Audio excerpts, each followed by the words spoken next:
भारत आदिवासी पार्टी द्वारा उदयपुर संभाग में किए जा रहे प्रदर्शन को लेकर सलुम्बर में भी भारत आदिवासी पार्टी के विधायक और समर्थकों ने सलुम्बर कलेक्ट्रेट के बाहर प्रदर्शन किया।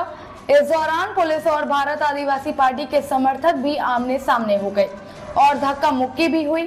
पुलिस ने जब डामोर के समर्थकों को कलेक्ट्रेट जाने से रोका तो पुलिस और कार्यकर्ताओं के बीच जमकर धक्का मुक्की हुई।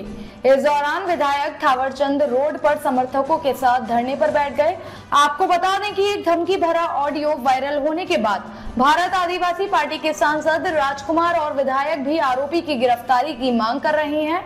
वहीं विधायक थावरचंद और भाजपा कार्यकर्ताओं के साथ हुई धक्का मुक्की को लेकर विधायक थावरचंद लगातार प्रदर्शन कर रहे थे और आरोपियों की गिरफ्तारी की मांग को लेकर जब सलुम्बर कलेक्ट्रेट पर प्रदर्शन होना था उसी दौरान पुलिस और कार्यकर्ता आमने सामने हुए। इस दौरान बाप पार्टी के प्रदेश अध्यक्ष रमेश मेड़ा ने कहा कि भारत आदिवासी पार्टी अनुशासन में रहकर अपने हक की लड़ाई लड़ेगी। इस दौरान बड़ी संख्या में बाप पार्टी के समर्थक और कार्यकर्ता मौजूद रहे। वहीं जिला कलेक्ट्रेट के बाहर भी भारी संख्या में पुलिस बल तैनात रहा। ज्या बातमीच्या संदर्भामध्ये तुम्ही विचारताय मला त्याच्याबद्दलची काही माहिती नाही, अशी काही चर्चा झालेली नाही। जरूर मी अमित भाईंची भेट घेतलेली होती कारण ते आपल्या मुंबईमध्ये आलेले होते, वेगवेगळ्या गणेशाचं दर्शन घेण्याच्या निमित्तानं आलेले होते आणि आता बाकीच्या सगळ्या गोष्टी आहेत। उदाहरणार्थ सध्या राज्यामध्ये कापूस प्रश्न, सोयाबीन प्रश्न, कांदा निर्यात बंदी ही आपल्याला ठेवायचीच, निर्यात बंदी होऊन द्यायची म्हणजे निर्यात बंदी होऊन द्यायची नाही।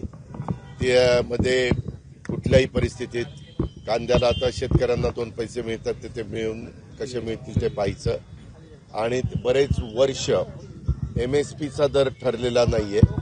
4 ते 5 वेळेला एफआरपी वाढली परंतु एमएसपीचा दर वाढला नाही। ह्या सगळ्या वेगवेगळे प्रश्न होते, ते प्रश्न मी माझ्या परीने त्यांना सांगितले आणि इतर पण काही चर्चा थोडी बहुत त्या ठिकाणी झाली। पण जे हिंदूची बातमी आहे त्या पेपरची, त्या बातमी दादांत खोटी आहे, त्याच्यात तसुबर देखील तथ्य नाही। असं काही नाही, सगळं थपाय, असं काही होणार नाही। त्याच्यामध्ये सगळेजण बसून व्यवस्थितपणे 288 जागा ह्या महायुतीमधल्या कुठल्या कुठल्या घटक पक्षाला द्यायच्या हे त्या ठिकाणी ठरेल। त्याच्यातलं बरंचसं ठरलेलं आहे, अजून थोडंसं काही राहिलेलं आहे, ते थोड्याच दिवसात आपल्याला समजेल। आम्ही प्रेस ते मी ज्यावेळेस आमचं फायनल ठरेल ना त्यावेळेस मग तुम्हाला सांगेल कोणाची। मी म्हणलं का कधी ठरवून करताय मला काय माहिती, मी दुसऱ्यांच्या वेगवेगळ्या सांगण्यावारे मी कशाला उत्तर द्यायचं कारण आहे। मला तर तसं काहीच माहित नाही। आम्हाला तुमच्याकडनंच या बातम्या ऐकायला मिळतात, वाचायला मिळतात किंवा ह्यांनी असं ठरवलं तसं ठरवलं। सध्या आमचं लक्ष ह्या योजना आम्ही ज्या दिलेल्या आहेत त्या लोकांच्यापर्यंत पोहोचवणं, त्या योजनांचा फायदा महायुतीच्या सर्व घटक पक्षाकडनं कसा जास्तीत जास्त लाभार्थींना देता येईल तो प्रयत्न करणं, नंतर गेल्या महायुतीचं सरकार आल्यापासून जे काही विकास आम्ही साध्य केलेला आहे त्या विकासाच्या संदर्भातली माहिती देणं आणि उद्याच्या काळामध्ये पुन्हा महायुतीचं सरकार आल्यानंतर पुढचा आमचा कार्यक्रम काय आहे ते लोकांना सांगणं। हे आम्ही जनसन्मान यात्रेच्या निमित्तानं सांगतोय किंवा गव्हर्नमेंटचे कार्यक्रम असले, कधी मुख्यमंत्री माझी लाडकी बहीण योजना त्याच्यामध्ये पण सांगतो, असं वेगवेगळ्या ठिकाणी आम्ही सांगतोय। माझे फारच फोटो सगळीकडे सुरू झालेत, म्हणलं जरा कमी करा। ही लाडकी बहीण योजना महायुती सरकारने आणलेली योजना आहे, त्याच्यामुळे ही महायुती सरकारची योजना म्हणल्यावर वेगवेगळे घटक पक्ष आपल्या परीने पण मांडण्याचा प्रयत्न करणार आणि आम्ही महायुती म्हणून आम्ही पण सगळे मांडण्याचा प्रयत्न। आमची कुठेही नावं ठरलेली नाहीत। मध्ये तुम्ही जे काही टीव्हीला किंवा पेपरला मी इलेक्ट्रॉनिक प्रिंट मीडियाला बघितलं त्याच्यात कुठलंही नाव ठरलेलं नाही। मलाच आपलं ऐकायला मिळालं, वाचायला मिळालं, आमची त्याच्यातनं करमणूक झाली। मी तुम्हाला हे बाकीची चर्चा होण्याचं कारणच नाही ना, जर नावच ठरलेली नाही, जी बातमी होती ती बातमी चुकीच्या पद्धतीनं पसरवली गेलेली होती, त्याच्यामुळे त्याच्यात पुन्हा पुन्हा चर्चा करण्याचं कारण नाही। ही असं करतोय ह्याच्याबद्दल तुमचं काय, त्यांनी असं सुरू कर, मला काय घेणे देणे।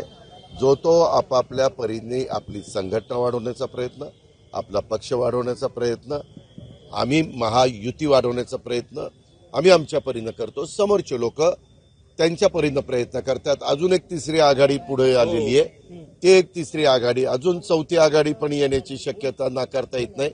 कारण MIMनी पण काही जागा जाहीर केल्यात अशी माझी माहिती आहे, 5-6 जागा का 7-8 जागा काही जाहीर केल्यात. आता काय झालेलं आहे, सगळ्यांनाच आमदार व्हायचंय. तरुणांना वाटतं की ही माझी पहिली संधी दवडता कामा नये, वयस्कर लोकांना वाटतं ही आपली शेवटची संधी आहे, ही घालवता कामा नये, आणि मधले म्हणतात आम्ही किती दिवस मध्येच नुसतं लोंबकळायचं, असं ते सगळ्या वयोमानातल्या लोकांना वाटायला लागलेलं आहे. अर्थात लोकशाहीमध्ये प्रत्येकाला म्हणजे मनात येणं हे काही चुकीचं नाही, तो त्याचा अधिकार आहे, तो संविधानाने घटनेने दिलेला आहे. शेवटी जनता जनार्दन सर्वस्व आहे, त्यांना पाहिजे त्यांना ते निवडून देण्याचं काम करतील. परंतु आम्ही आमच्या परीनं दिलेल्या योजना आणि केलेलं काम आणि उद्याच्या काळामध्ये करणारी कामं, कारण आम्ही सतत केंद्र सरकारच्या पण संपर्कात आहोत, त्यांच्याकडनं पण राज्याच्या हिताच्या गोष्टी ह्या आम्ही करून घेतोय. त्याच्यातल्या काही झाल्यात आणि लवकरच ह्याच्याही बद्दल तुम्हाला मी आता जे काही पिकांची नावं घेतली, कांदा असेल, कापूस असेल, सोयाबीन असेल, ऊस असेल, किंवा मधल्या काळामध्ये प्रचंड मोठ्या प्रमाणावर काही भागात पाऊस पडला आणि पिकांचं जबर नुकसान झालं, त्यांना पण जी काही भरपाई द्यायची असते NDRFकडनं, SDRFकडनं, मदत पुनर्वसन विभागाकडनं, ती सगळी कामं आमची चाललेली आहेत.